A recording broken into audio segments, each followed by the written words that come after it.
Go ahead and get your bulletins out and flip to that middle page. For the kids in the room, I've got another handout for them to follow along with. And there is a couple of scriptures that I want them to fill in the blanks. They're going to be on the screen. They are going to be in your Bible. And fill those out. Find the words in the word search. And then at the bottom there is a kind of a challenge message. If you find that, come see me right after services. I've got a special treat for you if you can find that correctly. A couple things I want to share with you real quick as we get started. Many of you have been praying for the panel's friend, Wendy Jordan. She is taking care of some cancer right now. Got word yesterday that some of her treatments are going well, and she's just wanting to give thanks to those that are praying, and she really appreciates the love and support that she's received from this congregation as well. Mike Larson came to me just before services and was asking, we need 4 volunteers to help with the soup kitchen next Sunday morning.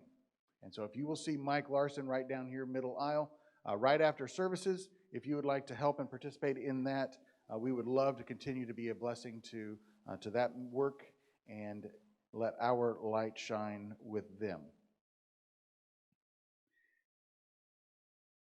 And I think I saw him come in, but I'm not seeing him right now. But 2 weeks ago, Christopher Hale, there he is right there, back row, gave his life to Christ. We had that in our bulletin, but he's with us this morning. And Nicholas, what did I say? Christopher, Dad is Christopher and son is Nicholas. Gave his life to Christ. We got to watch him put on Christ in baptism. And I'm just so proud of him. If you would give him a hug and appreciation for the choices that he's made, I know that would be a blessing for him. Open your Bibles to Luke chapter 14. We've been looking at this story as kind of the jumping off place for a couple of things of talking about Jesus, talking about the conversations that we might have with friends and family. And today is the end of these 3 parts. For the last 2 weeks, we've been talking about maybe some strategies and ways that we might be able to share our faith or be a little bit proactive in the conversation. And I want us today to think about one more scenario that might go along with this idea of a meal and our faith. And so in Luke chapter 14, starting in verse 16, it says, Jesus replied, a certain man was preparing a great banquet and invited many guests. At the time of the banquet, he sent his servant to tell those who had been invited, come, for everything is now ready. And last week, I used the illustration of what if you had an opportunity to go have a meal with Bill Gates. And many of you are not Bill Gates fans. It was obvious. And so that wasn't the greatest of illustrations. But really, if we can imagine having a meal with Jesus. If Jesus were coming to your house today for lunch or for dinner or supper or whatever you might call it, how would things change? Maybe the TV would get turned off. Maybe you would sit in a different place than you normally do. Maybe the dishes, maybe the food would change. But would our conversation change as well? A couple weeks ago, I went to take a kind of a week-long sabbatical of just study and prayer. And so I went to Harding University. I also get to see my boys while I'm there, but I was spending the week studying and praying and just trying to line some things up. One evening, I invited my 2 sons to go have dinner with me, and they brought a friend along with them. And as we drove over to the restaurant that night, I was just asking questions about school life and friends and all the things that are going on. And this friend, it didn't matter what I asked, always gave a negative answer. I bet it sure is nice just to be able to walk in to the cafeteria and just choose whatever you want. No, that food in there is so gross.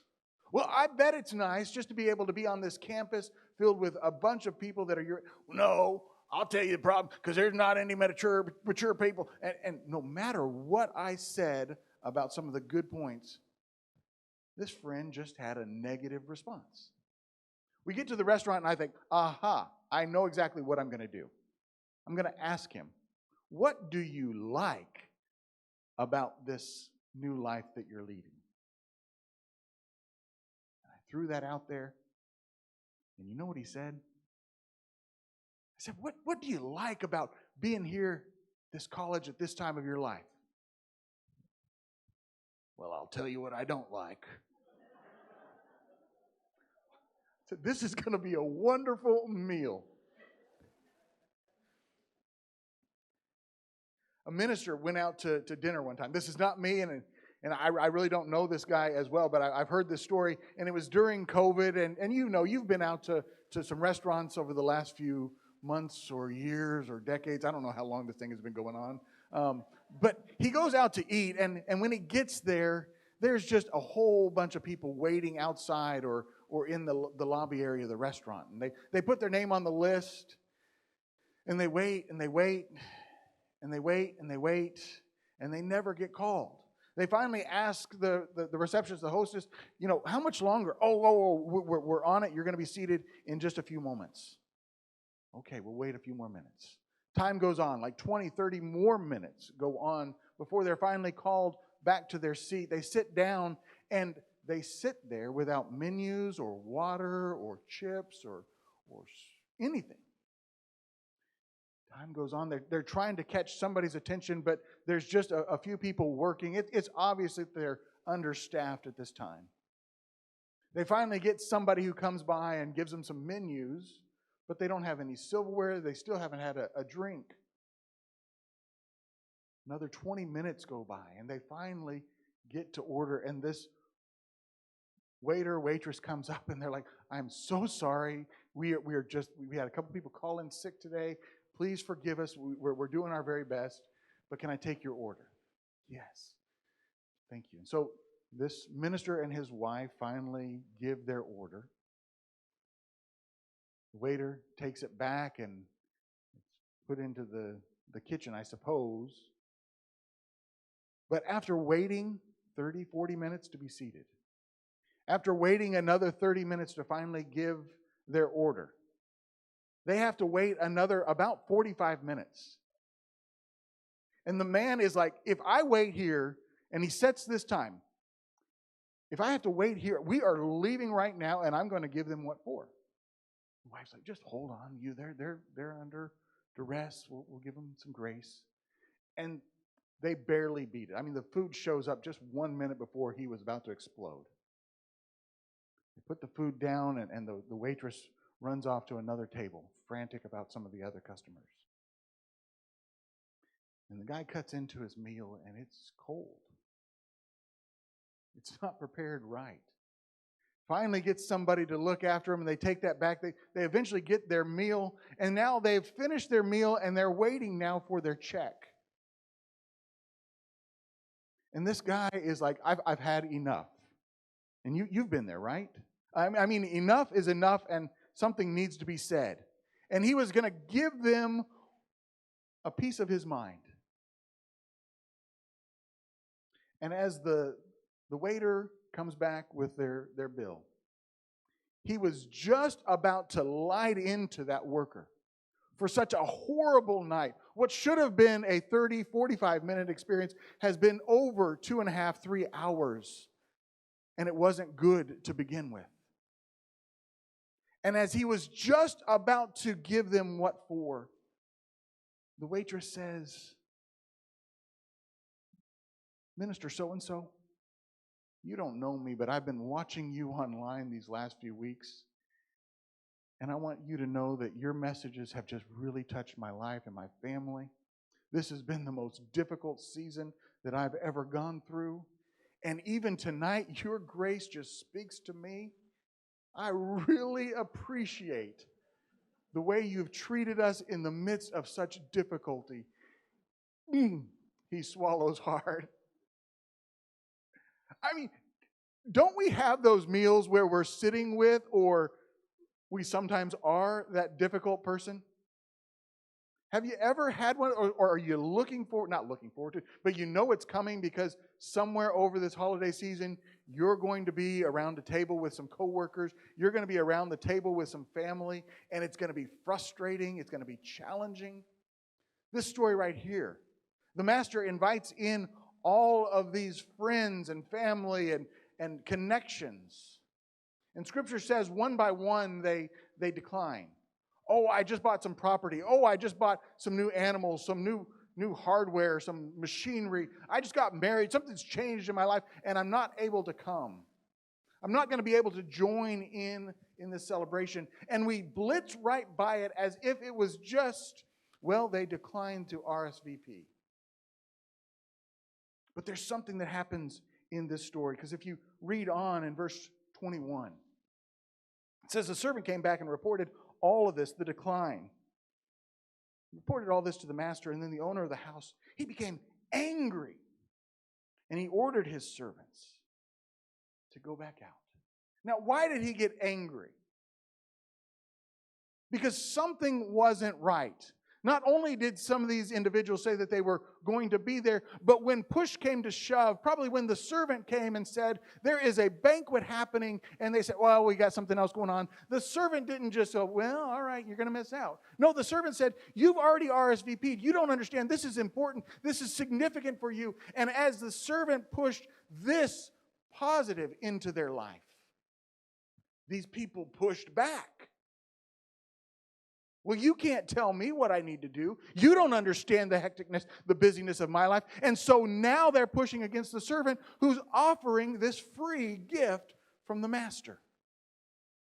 And this tension moment ensues. And I wonder if we've ever been in one of those situations. We've talked over the last few weeks about how we can proactively share our faith, but what do you do when somebody is building a wall, when they don't want to hear the message before you? How do we respond to them? Maybe it's just because they lost their priority. I mean, that's frustrating when we deal with somebody who we thought we were in line with our schedule and with our priorities, and now we step out and they're not with us. Maybe it's the pushback. Maybe it's the rhetoric that gets shared. Maybe it's the inconsistency of people. And don't we deal with this kind of stuff on a regular basis? I mean, when we're talking to people, I know I shouldn't bring this up, but I will anyway. When we talk about politics and something that's frustrating to us about the current administration, well, the supporters of the current administration will just fire right back about the previous administration. And it happens every 4 to 8 years. It doesn't matter whose side it is or who says what. If I make an observation about this administration, they're going to lambaste the previous. If I make an observation about the previous, they're going to lambaste the current.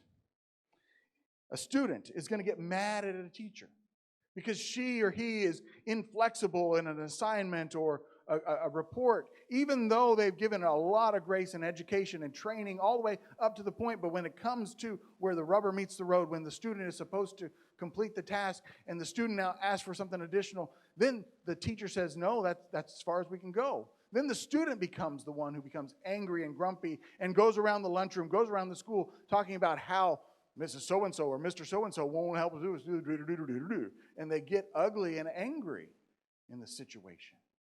Haven't we seen this in our workplace as well? Haven't we seen this in our life? I was listening to the radio just the other day. And a radio broadcaster was reporting about some celebrity who had given away his own truck. He saw a man in need and just gives him the keys to his own truck. And the radio broadcaster says, wait a minute.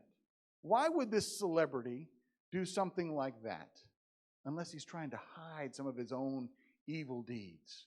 Unless he doesn't want people to look into his past. And he starts to lambaste and to lay blame to the broadcaster or to the celebrity. Our world is filled with people who will be grumpy for a whole host of reasons. You've met them, haven't you? You might be related to them. And if you don't know who I'm talking about, we're probably talking about you.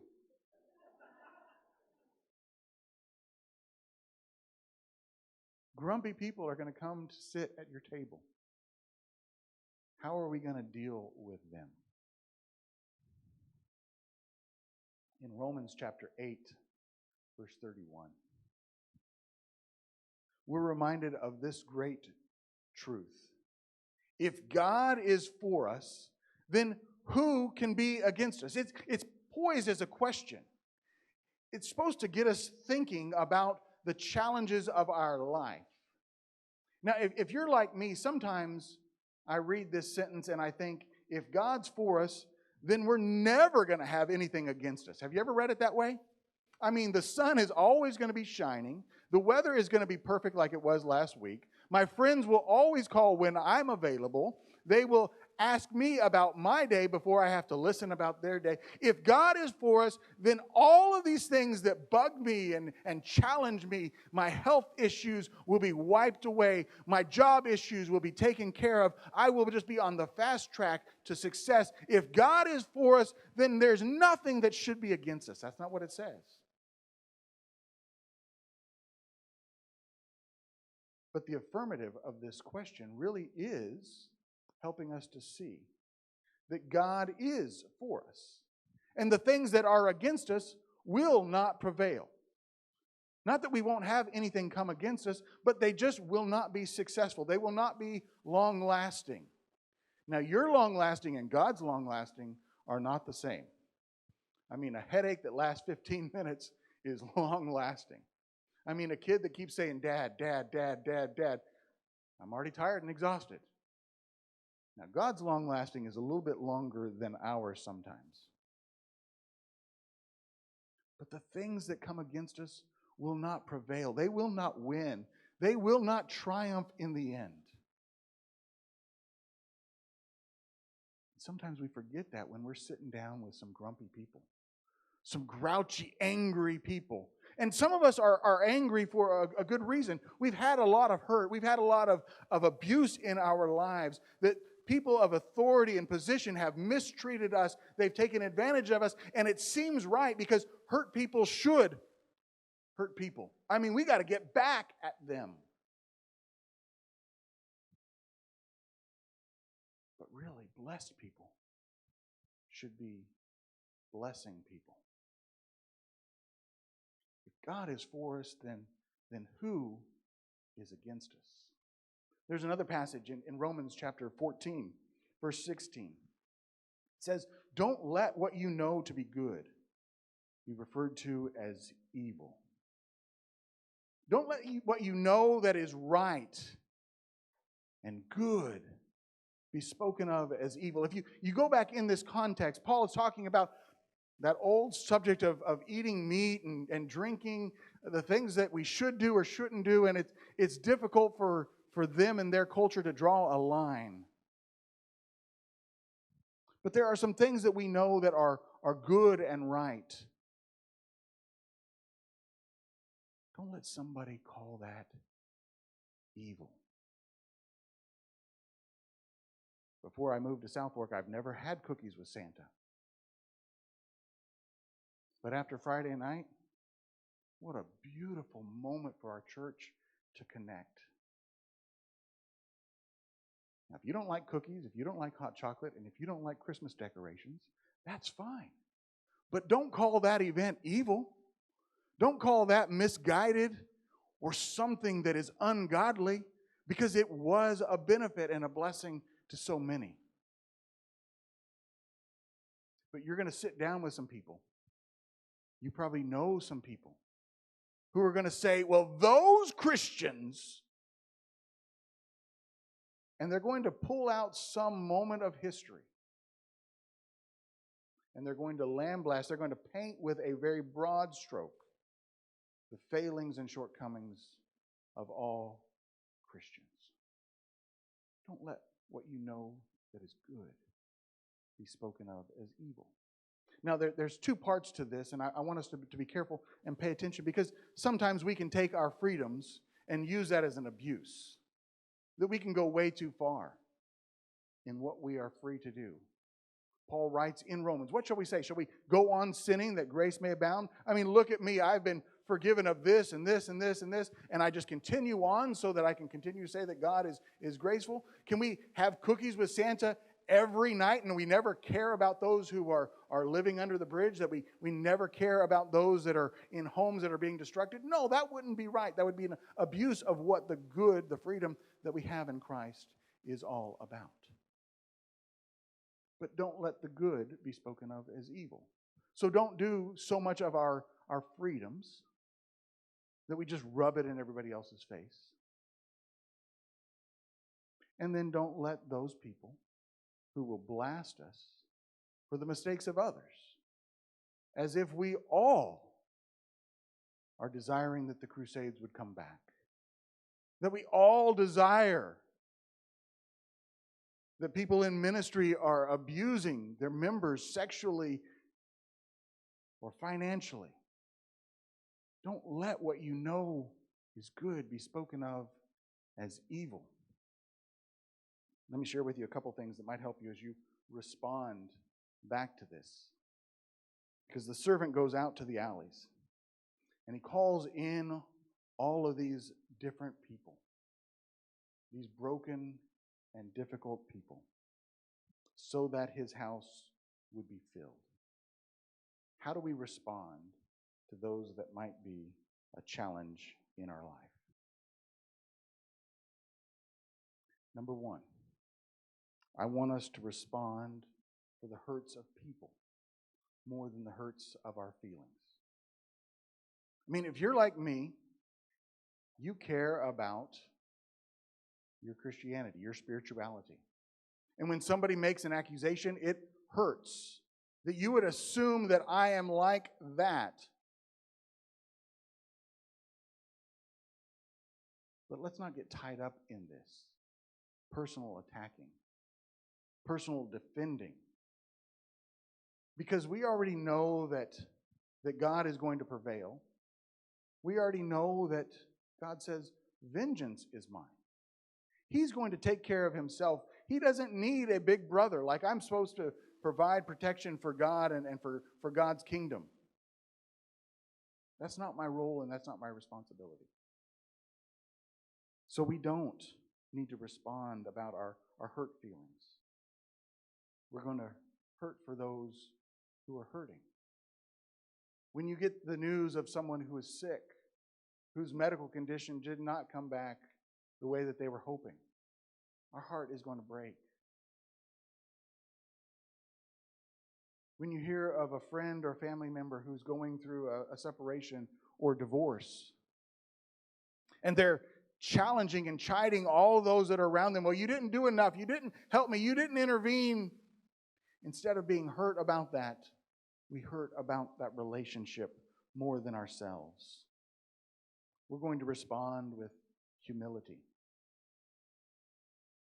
We are going to be able to share the fact that our pride is not going to get in the way. That we too struggle and fall short. We may not be those that have marched with a sword on our hip, ready to defend or claim land for the name of Christ as if we were in a crusade. But maybe we have hunkered down and tried to draw circles around those that are believers and those that are not, and we've isolated ourselves or disconnected. Maybe we can respond in such a way that we help to show that we understand that we have fallen short too. Paul writes a long list of things about the world, the sins of this world. And he finishes it with, but such were some of you.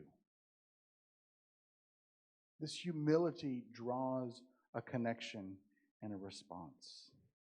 We can respond with our own failures, because misery loves company in some way.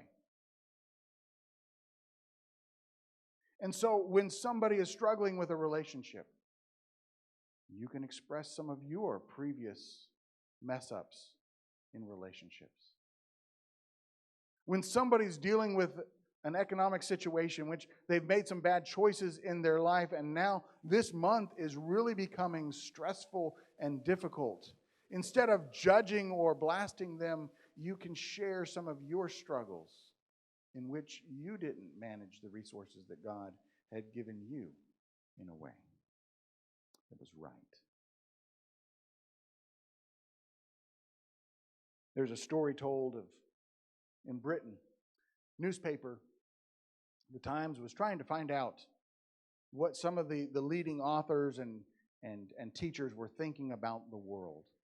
And so they put out this op-ed piece asking, what's wrong with our world today?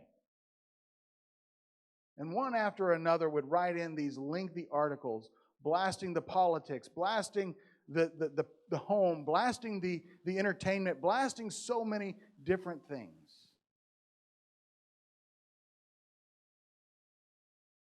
There is a Christian writer named Chesterton. He writes in, and he gives his opinion. And he says, what's wrong with the world today? I am. Sincerely yours. What if we took ownership for some of the things that are going wrong? For some of our own mistakes before we push back at those grumpy people? Would it change the tone of our conversation in any way? And then share your perspective. Last but not least, speak in love and share your perspective. That we are in a place where we can talk about some of the good that Christianity has brought to this world.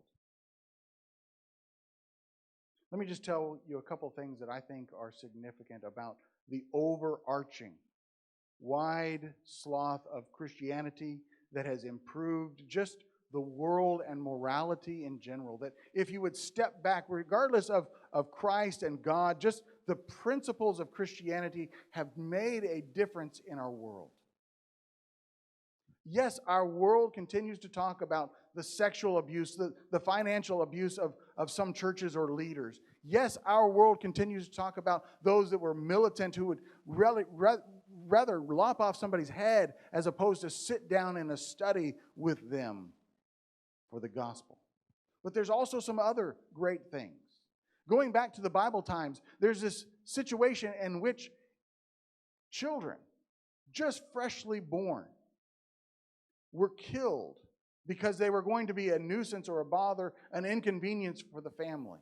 It was a ready practice, and it continues even to this day. It has touched every region of our world all throughout time. But it was early after Christianity really got its start. In fact, in AD 85, Christian writers were talking about the infanticide, this killing of children and babies, and how that we as believers need to live with a new pattern or style of life. AD 374.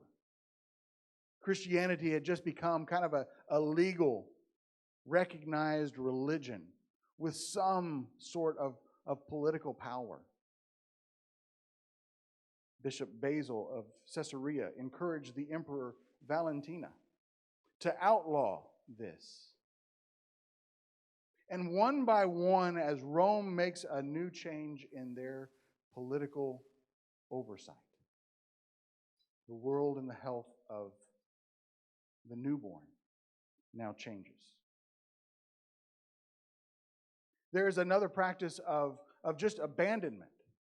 That if you fall on hard times, if a child is not the right sex, if this is not working for you, you can just take your child out to the hills and leave it like some would do a stray dog or an animal, and don't worry about it.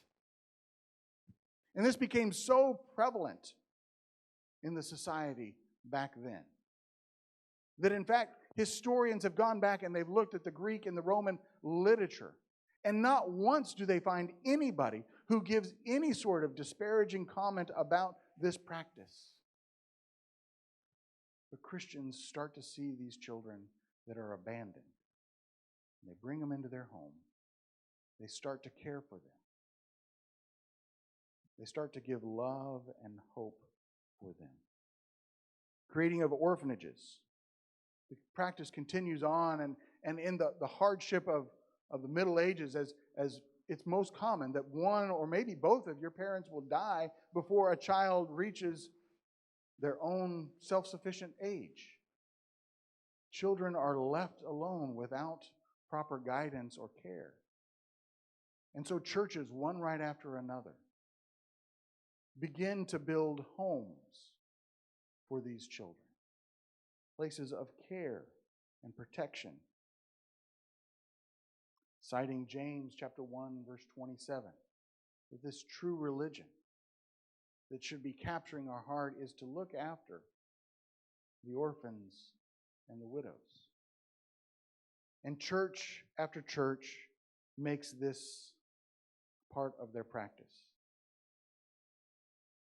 By the middle of the 13th century, there is this order from what we would consider the Catholic Church, but the Order of the Holy Ghost has 800 orphanages spread around the world trying to solve and to help in these problems. Many monasteries, cathedrals, and schools have a place for children to be helped.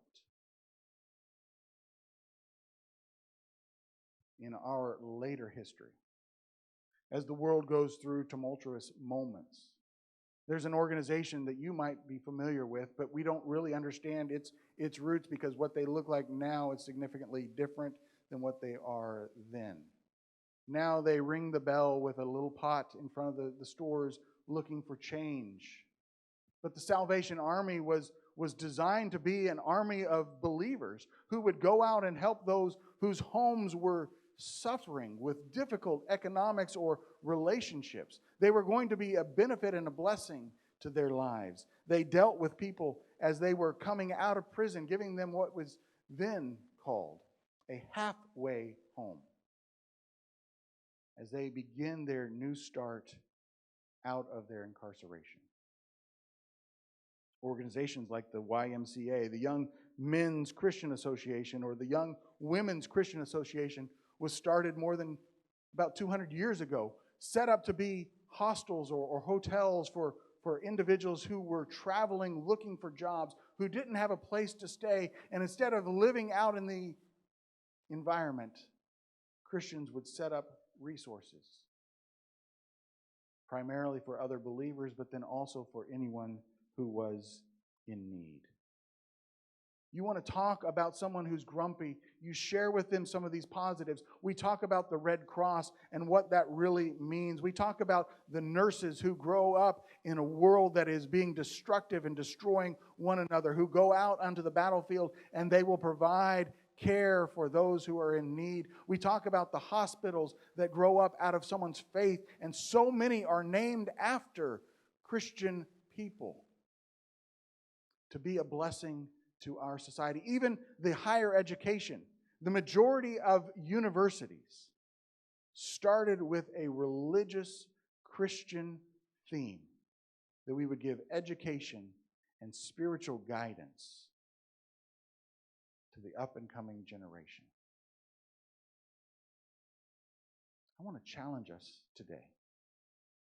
When we sit across from people who may have some very negative and harsh things to say about Christianity, we can respond with love and kindness. We're not going to let our feelings get in the way. But we also can respond back with some very powerful things that Christians have done throughout the generations that have changed the world. And maybe you've got some examples of people in your life who have made a great difference as well. In Matthew chapter 5, this paraphrase reminds me of our action. Matthew chapter 5, verses 44 through 47 says, everyone can be kind to their friends, but love must do more. Everyone can be kind to their friends, but love must do more. Let that just be a part of our banner over the next few weeks as we finish out this year, as we get ready to start a new year. There's opportunities for us to have fun together with our friends and our family. But love must do more. Love your enemies and pray for those who persecute you.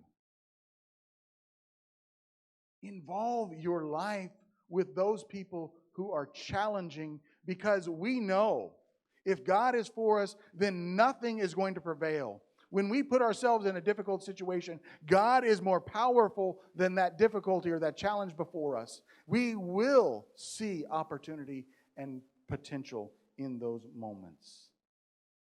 And this is how true children of God act.